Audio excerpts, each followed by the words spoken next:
નમસ્કાર મિત્રો, આપણે છેલ્લે લેક્ચરમાં પરમાણુય દળ વિશેનો અભ્યાસ કર્યો. હવે ત્યાંથી આપણે થોડા આગળ વધીએ. પરમાણુય દળની થોડી વિશેષ માહિતી આપી દઉં. હવે વિશેષ માહિતીમાં આવું છે તો મેં આગળ તમને કહ્યું હતું કે 1 થી 20 સુધીના તત્વો માટે, એટલે કે જે તત્વોના પરમાણુ ક્રમાંક ઓછા છે, નીચા છે, એવા તત્વો માટે પરમાણુ ક્રમ કરતા પરમાણુ દળ ડબલ હોય છે. પરમાણુ ક્રમ કરતા પરમાણુ દળ લગભગ ડબલ હોય છે. તો એવા જે તત્વો છે, એવા તત્વોમાં બધા 1 થી 20 સુધીના તત્વો માટે સાચું નથી. કેટલાક તત્વોમાં અપવાદ પણ જોવા મળે છે. તો અહીંયા મેં લખ્યું છે કે ઓછા પરમાણુ ક્રમાંકવાળા તત્વો માટે પરમાણુ ક્રમાંક કરતા પરમાણુ દળાંક, એટલે કે પરમાણુ ભારાંક મોટે ભાગે બમણા હોય છે. મોટે ભાગે એવો શબ્દ વાપર્યો છે, 100% નહીં. જો કેવી રીતે સમજો તો અહીંયા કાર્બન લખેલું છે. કાર્બનનો પરમાણુ ક્રમાંક 6, પરમાણુ દળાંક 5, એટલે લગભગ આ તો 100% ડબલ જ થયું. 6 ના બમણા 12, બરાબર. નાઇટ્રોજન 7, તો પરમાણુ ભારાંક છે એનો 14. ઓક્સિજન 8, તો એનો પરમાણુ ભારાંક 16. નિયોનનો પરમાણુ ક્રમાંક 10, પરમાણુ દળાંક 20. કેલ્શિયમનો પરમાણુ ક્રમાંક 20, પરમાણુ દળાંક 40. સલ્ફરનો પરમાણુ ક્રમાંક 16 અને પરમાણુ દળાંક 32. તો મેં ઉપરની અરોળમાં જે લખેલા છે તત્વો, તો એ તત્વોમાં જોઈ શકો છો તમે કે પરમાણુ ક્રમ કરતા પરમાણુ દળ છે એ ડબલ છે. પણ મેં કેટલાક અપવાદ કાઢ્યા છે. તેમાં થોડાક તત્વો એવા છે કે જેમાં પરમાણુ ક્રમ કરતા પરમાણુ દળ ડબલ કરતા થોડો વધારે. જો એલ્યુમિનિયમ, તો એનો પરમાણુ ક્રમાંક 13 છે, પરમાણુ દળાંક એનો 27 છે. ક્લોરીનનો પરમાણુ ક્રમાંક 17 છે, પરમાણુ દળાંક 35.5 છે. ફોસ્ફરસ પરમાણુ ક્રમ 15 છે, પરમાણુ ભારાંક 31 છે. કેલ્શિયમ 19 છે અને પરમાણુ ભારાંક એનો 39 છે. તો 13 દુ 26, તો એક વધારે છે. 17 દુ 34, તો અહીંયા 35.5 છે. 15 દુ 30, તો અહીંયા એક વધારે છે, 31. આ 19 દુ 38, તો અહીંયા એક વધારે છે, 39. એટલે આ તત્વો એવા છે કે જેમાં પરમાણુ ક્રમ કરતા પરમાણુ દળ થોડુંક વધારે છે, બરાબર.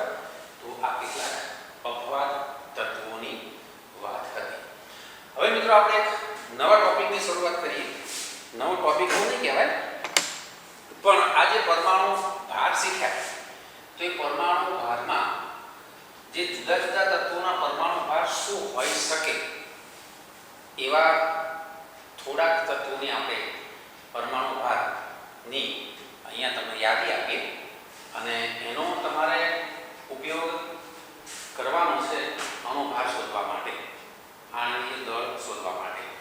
એટલે અમુક તત્વો તો તમને ઓટોમેટિક યાદ રહી જ જશે, યાદ રાખવા પડશે. 2-4 વખત વાંચો, અવારનવાર એક્ઝામ્પલમાં ગણવામાં એ આવશે, એટલે એ તમને યાદ રહી જશે. યાદ ના રહે તો બહુ ચિંતા કરતા નહીં. પરીક્ષામાં પરમાણુ ભાર શોધવા માટે તમને તત્વ છે એનો પરમાણુ દળ આપેલું જ હોય, બરાબર. એટલે બહુ ચિંતા જેવું નથી. તો આપણે પરમાણુ ભારની વાત કરીએ. પરમાણુ ભાર અથવા પરમાણુય દળ, તો એની વ્યાખ્યા શું થાય? પરમાણુય દળની આપણે વ્યાખ્યા શું આપીશું? તો પરમાણુના કેન્દ્રમાં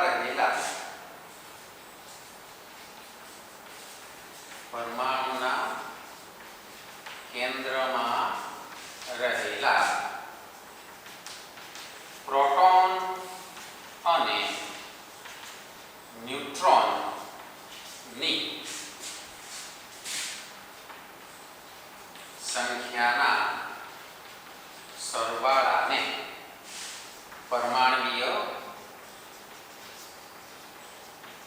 દળ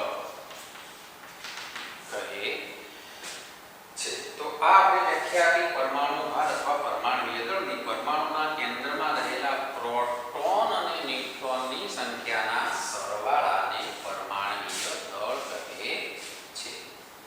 પરમાણુય દળને યુનિફાઈડ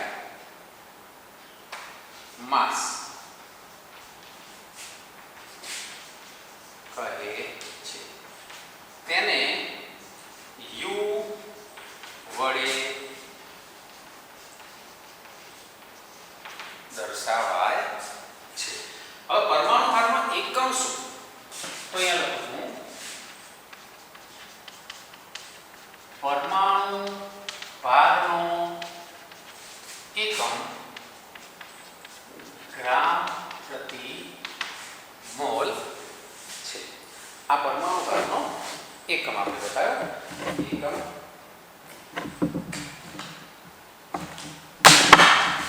ગ્રામ પ્રતિ મોલ થાય છે. હવે હું જુદા જુદા તત્વો લખું છું ને એ તત્વોના અહીંયા આપણે પરમાણુ ભાર લખીશું.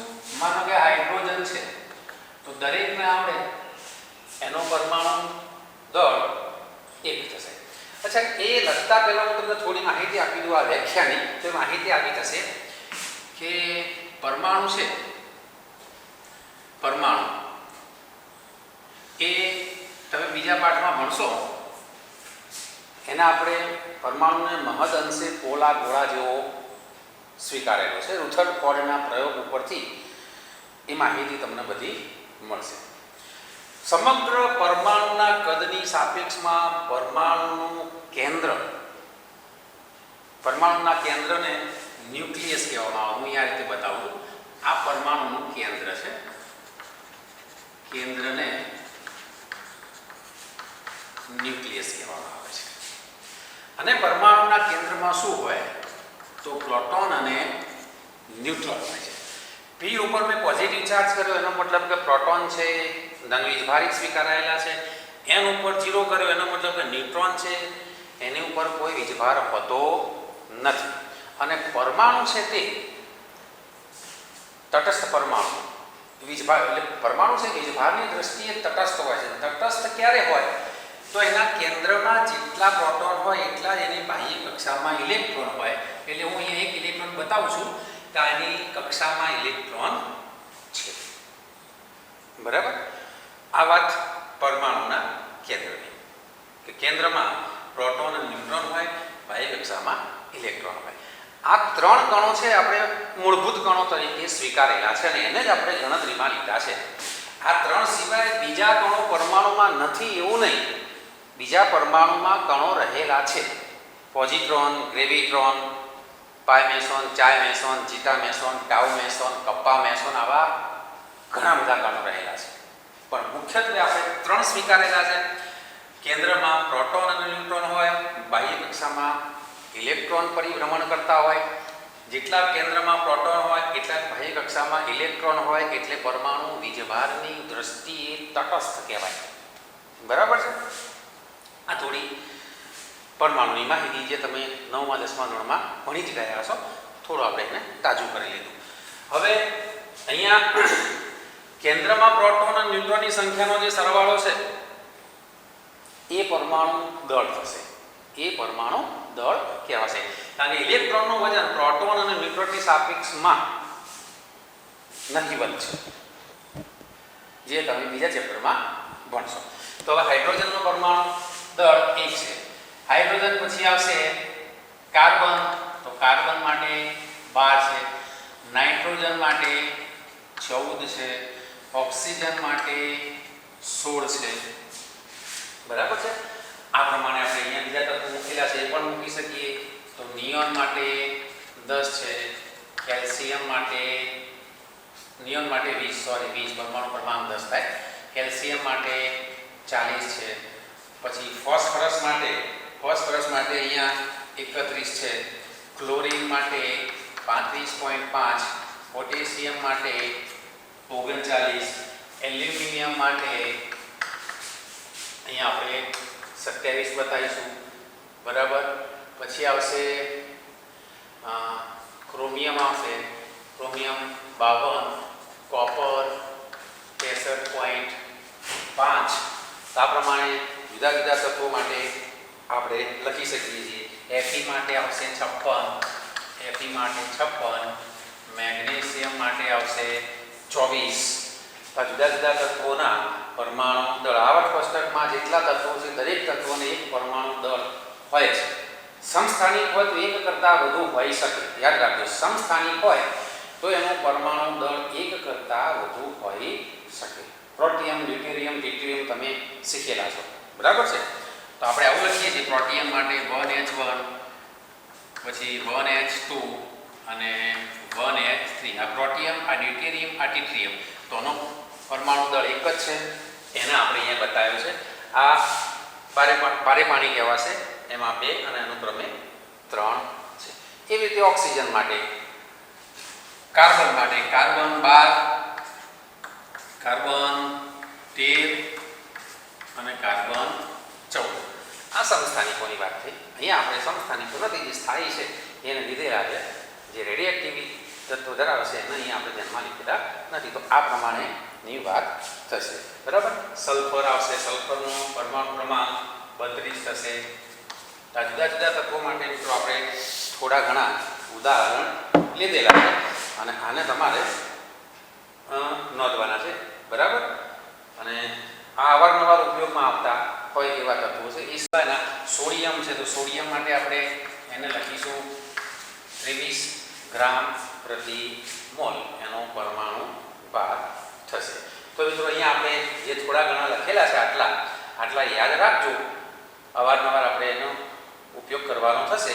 અને વધારામાં કહેવાનું કે આ જે પરમાણુ દળ છે એનો ઉપયોગ આપણે અણુ દળ એટલે કે આણ્વીય દળ શોધવા માટે કરવાના છે. એટલે આટલા તો તમને હું ઘણા બધા ઉદાહરણ લઉં છું અને એ ઉદાહરણોમાં આનો ઉપયોગ કરવાનો થશે એટલે એ બધા જ તમને આવડવાના છે. ઓકે, આટલું જરા નોંધ કરી લેજો.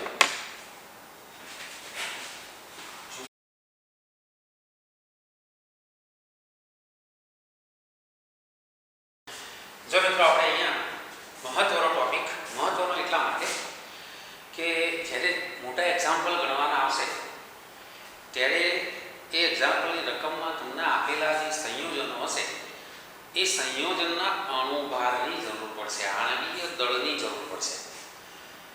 એ આણ્વીય દળ કેવી રીતે શોધવું એ હું તમને અહીંયા ઘણા બધા ઉદાહરણો લઈને સમજાવું. 100% તમને આવડી જશે, 100% એ તમને આવડી જશે. તો આપણે પહેલું સિમ્પલ ઉદાહરણ લઈએ. પહેલું ઉદાહરણ પાણી. પાણી એટલે એનું સૂત્ર થાય H2O નું આણ્વીય દળ આપણે શોધવાનું છે.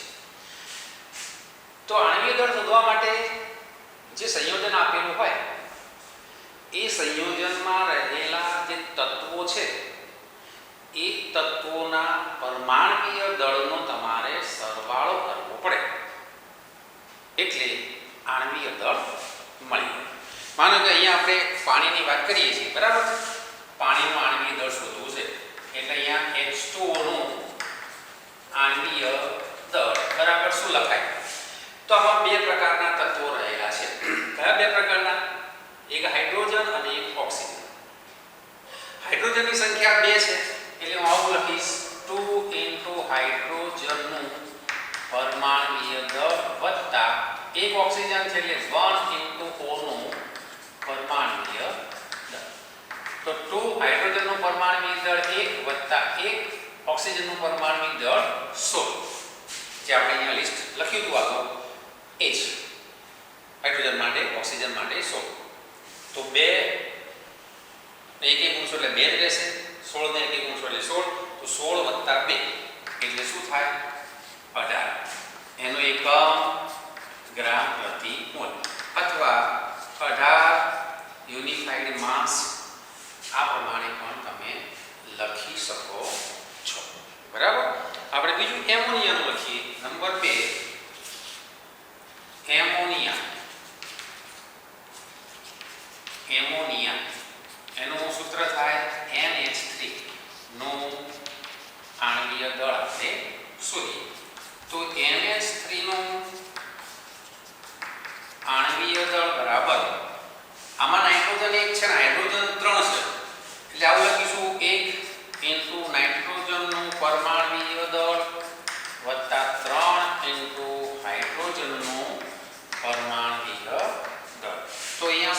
1 નાઇટ્રોજનનું પરમાણુય દળ 14 થાય વત્તા 3 હાઇડ્રોજનનું પરમાણુય દળ 1 થાય તો 14 અને 3 તો અહીંયા 17 યુનિફાઈડ માસ અથવા ગ્રામ પ્રતિ મોલ. તો એમોનિયા જે છે એ એમોનિયાનું આણ્વીય દળ 17 ગ્રામ પ્રતિ મોલ થશે. ચલો આપણે અહીંયા બીજા ઘણા ઉદાહરણ લેવાના છે. ત્રીજા નંબરનું લઈએ મિથેન નું આણ્વીય દળ શોધો. તો મિથેન એનું આણ્વીય દળ, મિથેનને શું કહીશું? CH4. મિથેનનું અણુસૂત્ર CH4 થાય. તમને ખ્યાલ છે કાર્બનિક રસાયણ વિજ્ઞાનમાં તમે ભણેલા છો, methane, ethane, propane, butane, pentane વગેરે વગેરે.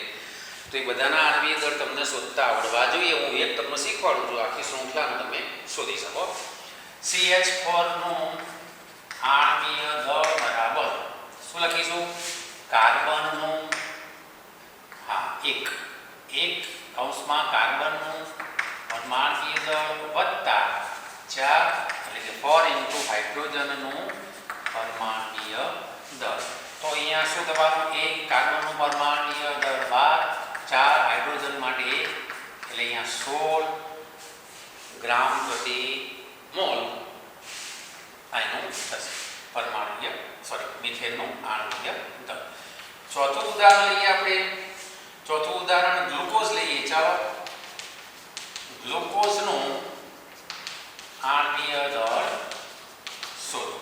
તો પહેલા તમને ગ્લુકોઝનું સૂત્ર આવડવું જોઈએ મિત્રો. તો ગ્લુકોઝનું સૂત્ર શું થાય? C6H12O6. તો એ લખીશ C6H12O6 નું આણ્વીય દળ. તો હવે આમાં જો કાર્બન 6 છે, હાઇડ્રોજન 12 છે અને ઓક્સિજન 6 છે. તો આપણે શું લખીશું? 6 ઇન્ટુ કાર્બનનું પરમાણ્વીય દળ પ્લસ 12 ઇન્ટુ હાઇડ્રોજનનું પરમાણ્વીય દળ પ્લસ 6 ઇન્ટુ ઓક્સિજનનું પરમાણ્વીય દળ. તો આમાં શું થવાનું? 6 કાર્બન માટે 12, 12 હાઇડ્રોજન માટે 1, 6 ઓક્સિજન માટે 16. તો 12 × 72 થશે. તો અહીંયા લખીશું 72 વત્તા 12 વત્તા અહીંયા 16 ગુણ્યા 6. તો 16 ગુણ્યા 6 કરશો એટલે લગભગ 16 × 2 = 32, 16 × 3 = 48, 48 એટલે 96 થાય. 6 7 8 9 10, 10 થી પડી 0 વત્તી 1, 9 ને 10 11 11 અને 7 18 એટલે 180 ગ્રામ પ્રતિ મોલ ગ્લુકોઝનું આણ્વીય દળ થશે. બરાબર. ચલો આપણે સુક્રોઝનું આણ્વીય દળ શોધીએ. સુક્રોઝ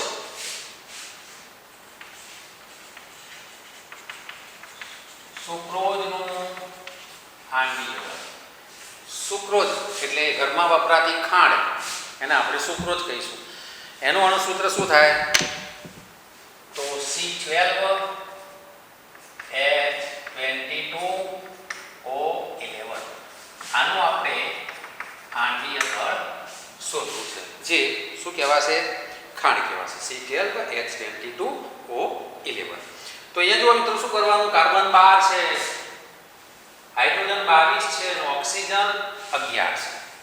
તો આનો આપણે આ પ્રમાણે લખીશું: 12 ઇન્ટુ કાર્બનનું પરમાણ્વીય દળ પ્લસ 22 હાઇડ્રોજનનું પરમાણ્વીય દળ પ્લસ 11 ઓક્સિજનનું પરમાણ્વીય દળ.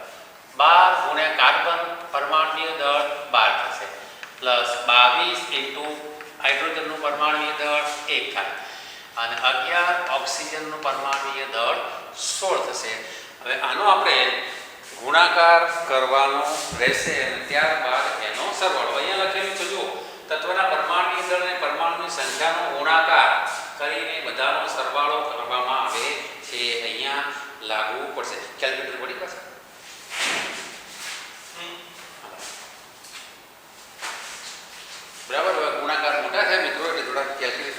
ઉપયોગ કરવો પડશે. એટલે અહીંયા 12 × 12 144 થશે. 144 + 22 + 11 × 16 એટલે 176 થાય. 176 + 22 + 144 એટલે 342 થાય. 342 ગ્રામ પ્રતિ મોલ. તો ખાંડ સુક્રોઝ છે. સુક્રોઝ એટલે આપણે એને ખાંડ કહીશું. સુક્રોઝને આપણે શું કહીશું? ખાંડ કહીશું. તો એનું આણ્વીય દળ 342 ગ્રામ પ્રતિ મોલ થશે. હવે એક બીજું લઈએ, યુરિયા લઈએ. ચલો અહીંયા છઠ્ઠા નંબરે યુરિયા. યુરિયા એટલે એનું સૂત્ર આવું થાય છે NH2 C double bond O NH2 નું આણ્વીય દળ. તો અહીંયા આવું પણ લખાય NH2CONH2 નું આણ્વીય દળ. તો આમાં જો તમે નાઇટ્રોજન કેટલા? તો 2. ટ્વાઇસ ઇન્ટુ નાઇટ્રોજનનું પરમાણ્વીય દળ પ્લસ હાઇડ્રોજન કેટલા? 2 × 2 = 4. એટલે 4 ઇન્ટુ હાઇડ્રોજનનું પરમાણ્વીય દળ પ્લસ એક કાર્બન અને એક ઓક્સિજન એટલે કાર્બનનું પરમાણ્વીય દળ વત્તા ઓક્સિજનનું પરમાણ્વીય દળ. તો આવું થશે 2 ઇન્ટુ નાઇટ્રોજન માટે પરમાણ્વીય દળ 14, હાઇડ્રોજન માટે 1, કાર્બન માટે 12 અને ઓક્સિજન માટે 16. 14 × 28, 28 અને 4 32, 32 અને 2 34, 34 ને 6 40, 50 અને 10 60. એટલે આનું થાય 60 ગ્રામ પ્રતિ મોલ. તો મિત્રો આ પ્રમાણે મેં 5 ઉદાહરણ લીધે 6 ઉદાહરણ લીધેલા છે. હજુ બીજા ઘણા ઉદાહરણ લઈને તમને સમજાવું છું એટલે એ તમને આવડી જશે. આટલું જરા વ્યવસ્થિત રીતે નોંધ કરી લો.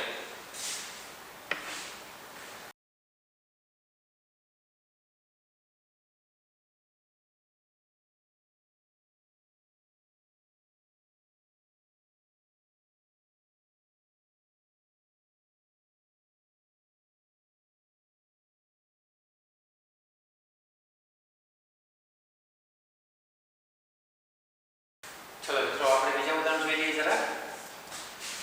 H2SO4 નું આણ્વીય દળ સલ્ફ્યુરિક એસિડ કહેવાશે, જે તમે બધા જાણો છો, 10માં ભણેલા છો. રસાયણનો રાજા જેને કહેવાય છે. એનું આણ્વીય દળ શું થાય?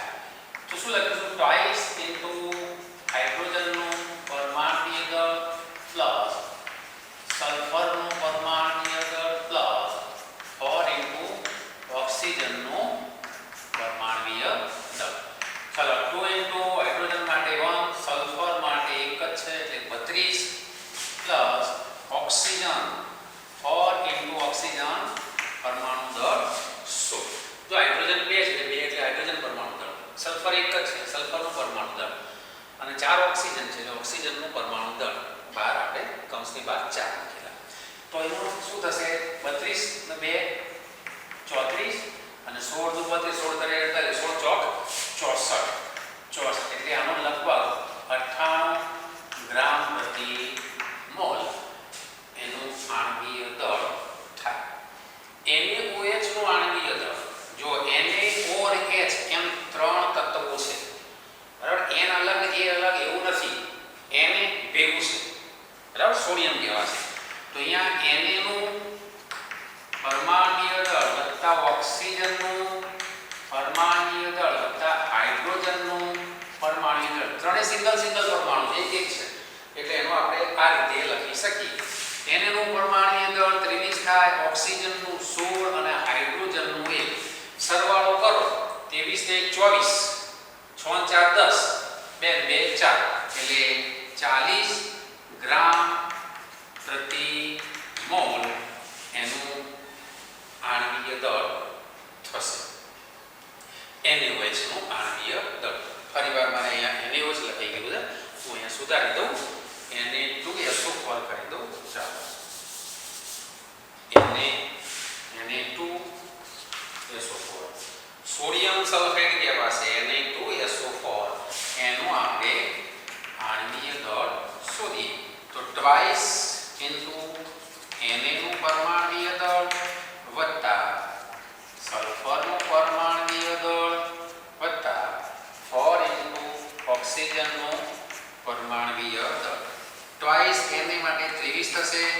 સલ્ફર માટે 32 થશે અને ઓક્સિજન માટે પરમાણુ દળ 16 થાય. 23 × 46 વત્તા 32 અને 16 ચોક 66. તો જો 6 4 10 ને 2 12 નો વગડો વત્તી 1 6 ને 1 7 7 ના 3 10 10 ના 4 14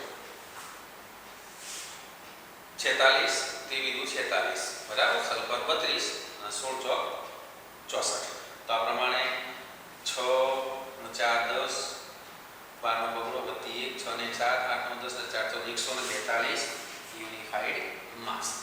એલ્યુમિનિયમ હાઇડ્રોક્સાઇડ જેને આપણે એલ્યુમિના કહીએ છીએ તે હોલ હેરાલ્ડ પ્રવિધિમાં તમે 10મા ધોરણમાં ભણી ગયા, 12મા ધોરણમાં પણ ભણશો. તો અહીંયા એલ્યુમિનિયમ એક જ છે બરાબર, એટલે Al નું પરમાણ્વીય દળ લખીશું. ઓક્સિજન 3 ને હાઇડ્રોજન 3 થાય, કારણ કે કૌંસમાં OH છે અને બહાર તગડો છે એટલે 3 વડે ગુણાયેલા કહેવાય. એટલે અહીંયા ઓક્સિજન 3 અને હાઇડ્રોજન 3 થાય એટલે 3 ઓક્સિજનનું પરમાણ્વીય દળ વત્તા 3 હાઇડ્રોજનનું પરમાણ્વીય દળ. એલ્યુમિનિયમ એટલે 27, 3 ઓક્સિજન એટલે 16, 3 હાઇડ્રોજન એટલે 1. 16 × 2 = 16 × 48, 27 વત્તા 48 વત્તા 3. ચાલો તો હવે આનું 3 નું 0 3 કરી દઉં. તો અહીંયા 8 ના 7 15 16 17 અને 18 18 નો આઠડો વત્તી 1 5 6 7 78 યુનિફાઈડ માસ. K2Cr2O7 પોટેશિયમ ડાયક્રોમેટ કહેવાશે. જો Cr2 છે એટલે પોટેશિયમ ડાયક્રોમેટ બરાબર છે. તો અહીંયા 2 K નું પરમાણ્વીય દળ વત્તા 2 Cr નું પરમાણ્વીય દળ વત્તા 7 ઓક્સિજનનું પરમાણ્વીય દળ. ચલો 2 K એટલે 39 વત્તા 2 ક્રોમિયમ એટલે 52 વત્તા 7 ઓક્સિજન એટલે 16. તો આનો આપણે જરા ગુણાકાર કરીને સરવાળો કરી દઈએ. 39 × 2 એટલે 78 થશે વત્તા 52 104 વત્તા 7 × 16 એટલે 112 થાય. 112 વત્તા 104 વત્તા 78 એટલે 294 થાય બરાબર છે. 294 ગ્રામ પ્રતિ મોલ. જો અહીંયા હું યુનિફાઈડ માસ લખું છું, અહીંયા ગ્રામ પ્રતિ મોલ લખું છું, એટલે બેમાંથી તમે જે લખો એ ચાલશે બરાબર ને. એમાંથી તમે જે લખો એ ચાલશે. એમોનિયમ સલ્ફેટનું આણ્વીય દળ NH4 તો અહીંયા કૌંસમાં છે એટલે 2 નાઇટ્રોજન થશે, 4 નું 8 હાઇડ્રોજન થશે એટલે 2 × નાઇટ્રોજન વત્તા 4 4 નું 8 8 હાઇડ્રોજન વત્તા 1 સલ્ફર વત્તા 4 ઓક્સિજન. આ રીતે પણ તમે લખી શકો. જ્યારે ફટાફટ ઝડપથી ગણતરી કરતા હોવ ત્યારે સિસ્ટમેટિક લખવું હોય તો આ પ્રમાણે લખવાનું. તો નાઇટ્રોજન માટે 2 × 14 8 × 1, સલ્ફર માટે 32 અને ઓક્સિજન માટે 16. તો 14 28 વત્તા 8 વત્તા 32 16 ચોક 64. અહીંયા શું થશે? 8 × 2 16 ના 4 20 20 ના 2 22 22 નો બગડો વત્તી 2 6 ને 2 8 3 11 13 132 યુનિફાઈડ માસ. અહીંયા કોપર સલ્ફેટને શું કહેવામાં આવે છે મિત્રો? મોર થૂથું કહેવામાં આવે છે. મોર થૂથું એવું એનું નામ છે. તમે બધા જાણો છો વાદળી રંગનું દ્રાવણ હશે કોપર સલ્ફેટ. × 5H2O લખી દો. × 5H2 એટલે એની સાથે પાણીના 5 અણુ જોડાયેલા છે એટલે આને સજળ કોપર સલ્ફેટ કહેવાય. સજળ કોપર સલ્ફેટ. બરાબર. આ 5H2O ના હોય અને એટલું CuSO4 હોય તો એ નિર્જળ કોપર સલ્ફેટ કહેવાશે. તો આપણે આના માટે આપણે લખી શકીએ કોપરનું પરમાણ્વીય દળ વત્તા સલ્ફરનું પરમાણ્વીય દળ વત્તા 4 ઓક્સિજનનું પરમાણ્વીય દળ પ્લસ. હવે જો અહીંયા મિત્રો આવું થઈ શકે ને 5 દુ 10 હાઇડ્રોજન વત્તા 5 ઓક્સિજન. પણ H2O નો આણ્વીય દળ ખબર છે આપણને, આગળ પહેલું જ શોધ્યું 18. તો 5 H2O આખા મૂકી દો તોય વાંધો નહીં, આપણે સરવાળો કરવાનો. 5 H2O નું આણ્વીય દળ આવું લખશો તો પણ ચાલશે. કોપર થાય 63.5, સલ્ફર થાય 32, ઓક્સિજન થાય 16 અને 5 * 18. તો આ બધાનો આપણે કરી નાખીએ સરવાળો. પહેલા 16 ચોક 64 થશે એટલે એ છે બધા લખું 63.5 વત્તા 32, 16 ચોક 64 અને 18 5 6 90 વત્તા 64 વત્તા 32 વત્તા 63.5 એટલે 249.5 થશે. અહીંયા 249.5 ગ્રામ પ્રતિ મોલ. આટલું એનું આણ્વીય દળ થાય. સોડિયમ કાર્બોનેટ તો Na કેટલા છે? 2 છે. જો Na2CO3 આ ધોવાનો સોડા કહેવાશે અને NaHCO3 એ ખાવાનો સોડા કહેવાય. બરાબર. સોડા બાયકાર્બોનેટ પણ આને કહી શકાય. જે આપણે આગળ ભણીશું ત્યારે તમને કહીશું. તો twice into Na plus C plus 3 into oxygen. 2 અહીંયા 23 થશે પ્લસ કાર્બન 12 પ્લસ ઓક્સિજન 16. 23 દુ 46 વત્તા 12 વત્તા 48 કેટલા થાય? 8 2 10 16 16 નો 6 ગણો વધી 1 4 ને 5 5 ને 5 10 એટલે 106 ગ્રામ પ્રતિ મોલ એ સોડિયમ કાર્બોનેટનું આણ્વીય દળ થશે. NaHCO3 નું આણ્વીય દળ સોડિયમ બાયકાર્બોનેટ આવી રીતે લખીશું. જુઓ Na 1 છે, સીધા લખો નાખો 23, હાઇડ્રોજન 1, કાર્બન 12 અને ઓક્સિજન 3 છે 48. શું થાય બોલો? અહીં આપણે 0 કરી દઈએ. 8 2 10 11 12 13 ને 14 નો ચોગડો વધી 1 2 ને 3 3 ને 4 4 દુ 8 એટલે 84 ગ્રામ પ્રતિ મોલ. તો મિત્રો આ પણ લખી દેજો. હવે આના પછી હું માત્ર 2 ઉદાહરણ લઉં છું. એ મોટા ઉદાહરણ છે.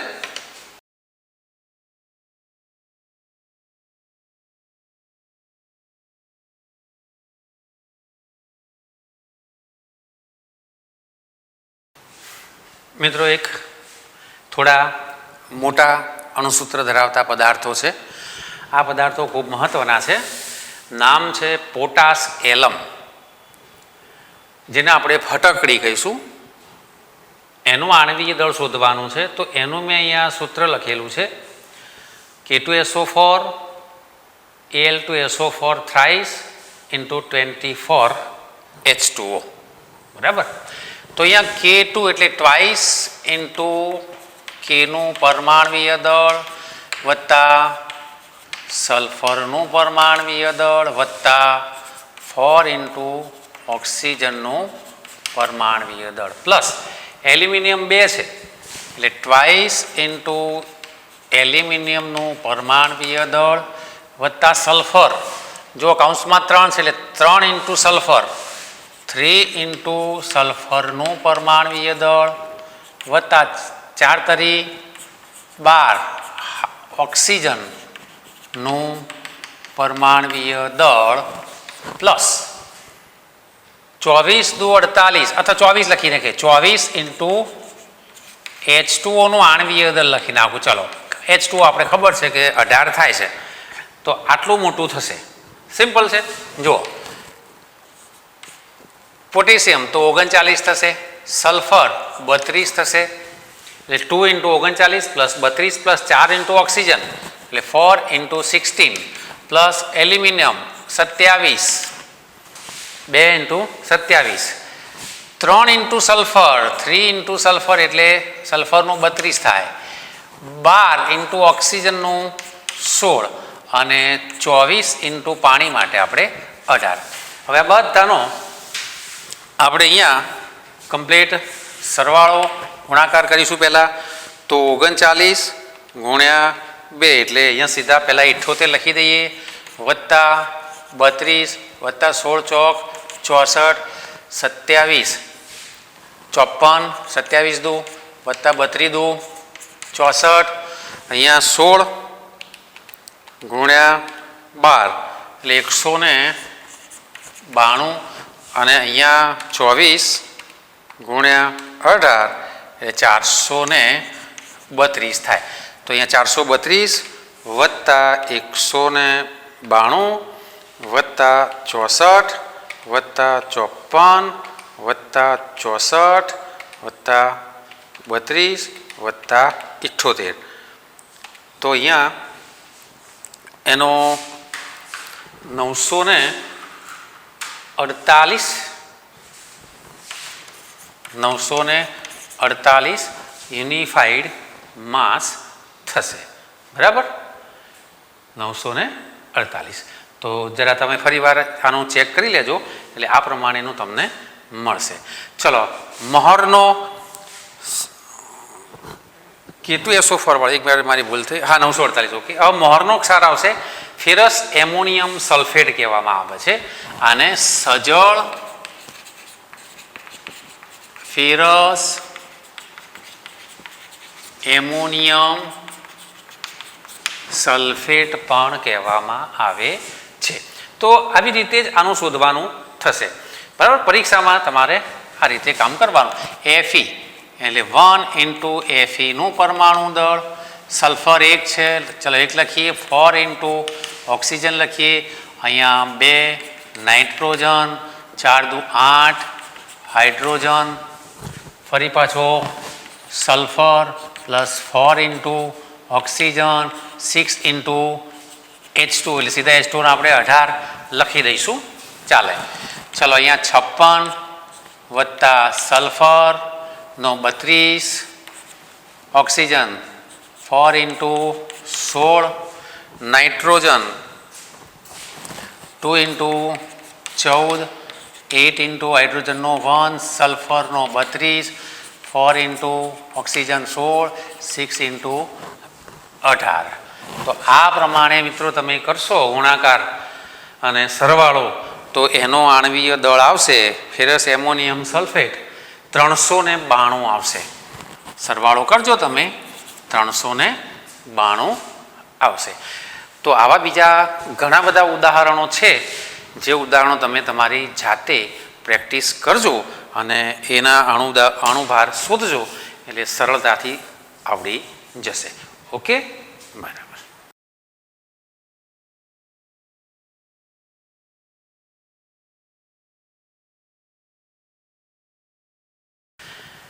જો મિત્રો આપણે એક નવો ટોપિકનું અહીંયા નામ છે સરેરાશ પરમાણ્વીય દળ. સરેરાશ પરમાણ્વીય દળ. બરાબર. તો સરેરાશ પરમાણ્વીય દળ ક્યારે શોધવામાં આવે? તો આ વાત લાગુ પડે સમસ્થાનિકોને. કોને લાગુ પડે? સમસ્થાનિકો. સમસ્થાનિકોને ઇંગ્લિશમાં શું કહેવાય? આઇસોટોપ. એટલે કે જે તત્વોના પરમાણુ ક્રમાંક સરખા હોય પણ પરમાણુ ક્રમાંક સરખા પણ પરમાણુ દળાંક જુદા હોય એમને એકબીજાના સમસ્થાનિકો કહેવાય.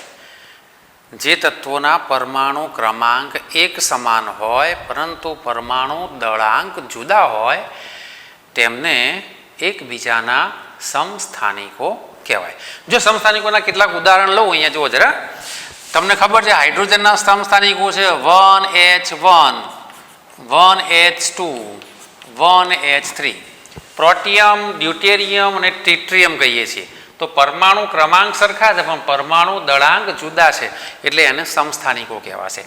એવી જ રીતે કાર્બનની વાત કરીએ તો પરમાણુ ક્રમાંક દરેકનો સરખો છે પણ અહીંયા પરમાણુ દળાંક અનુક્રમે 12, 13 અને 14 થાય છે તો આ સમસ્થાનિકો કહેવાશે. તો આવી પરિસ્થિતિમાં એમના સરેરાશ પરમાણવીય દળને ધ્યાનમાં લેવા પડે, એ શોધવા પડતા હોય છે. કેવી રીતે શોધાય એ તમને શીખવાડું છું. એવી રીતે ઓક્સિજન છે, ઓક્સિજનનો પરમાણુ ક્રમ 8 છે તો અહીંયા 16, 17 અને 18 એ એના સમસ્થાનિકો થશે. પરમાણુ દળ 16, 17, 18 છે.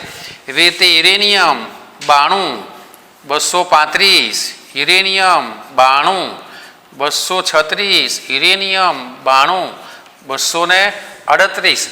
તો આ બધા જે છે સમસ્થાનિકો કહેવાશે.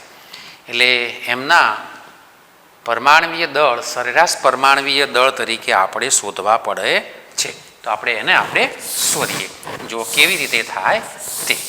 બરાબર છે, ધ્યાન રાખો. અહીંયા આ બાજુ શું લખ્યું છે? કુદરતી રીતે મળતા ઘણા તત્વો એક કરતાં વધારે સમસ્થાનિક ધરાવતા હોય છે. મેં તમને અહીંયા ઉદાહરણ લઈને સમજાવ્યું કે કુદરતમાંથી મળી આવતા તત્વો એક કરતાં વધુ સમસ્થાનિકો ધરાવતા હોય છે. ત્યારે તેમના સાપેક્ષ પ્રમાણને ધ્યાનમાં લઈને સરેરાશ પરમાણવીય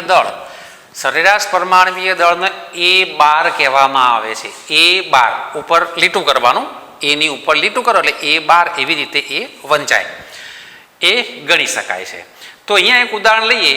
કાર્બનનો સરેરાશ પરમાણવીય દળ શોધવો છે અને કાર્બનના 3 સમસ્થાનિકો છે, કાર્બન 12, 13 અને 14. એના સાપેક્ષ પ્રમાણ ટકાવારી પ્રમાણ આપેલા છે, ટકાવાર પ્રમાણ છે. તો એ સાપેક્ષ પ્રમાણ, સાપેક્ષ પ્રચુરતા એવો શબ્દ લખ્યો છે, પ્રચુરતા. એ કાર્બન 12 માટે 98.892 છે, કાર્બન 13 માટે 1.108 છે અને કાર્બન 14 માટે 2 × 10⁻10 છે. 2 × 10⁻10 છે.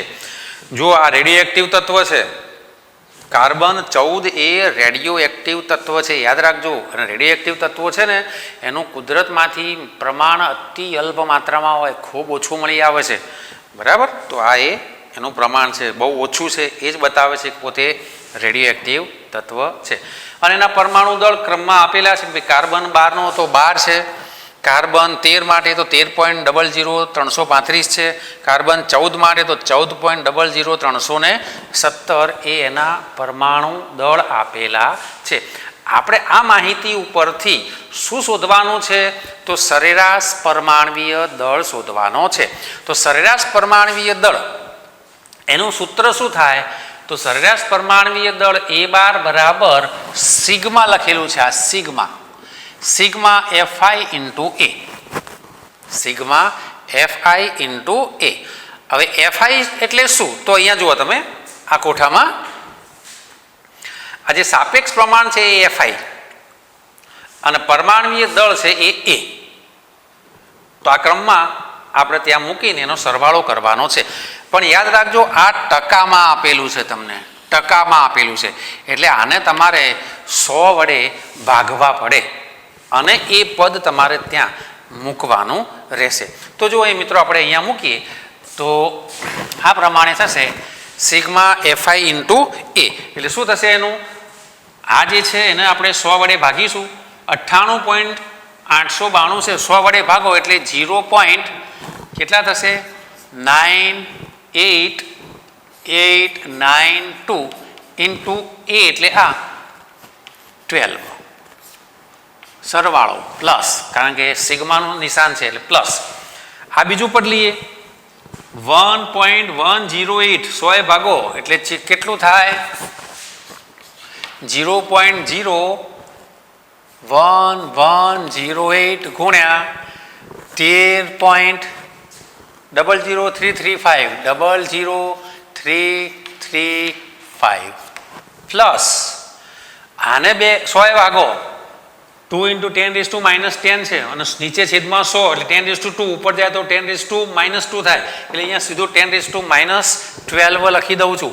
એટલે શું થશે? 2 × -12 ગુણ્યા 14.00317 આ પ્રમાણેનું આપણને પદ પ્રાપ્ત થાય. હવે આપણે શું કરીએ, એનો ગુણાકાર કરીશું. તો ચાલો આપણે પહેલાંનો ગુણાકાર કરીએ તો કેટલો મળે? 0.98892 ગુણ્યા 12 તો એ 11.86704 આ મળશે. 11.86704 પ્લસ આ બંનેનો ગુણાકાર કરીએ એટલે 0.108 ગુણ્યા 13.00335 તો 0.144017 એવો મોટો જવાબ મળે છે. હું લખી નાખું અહીંયા 0.144017 પ્લસ હવે આ બંનેનું જરા અલગ છે.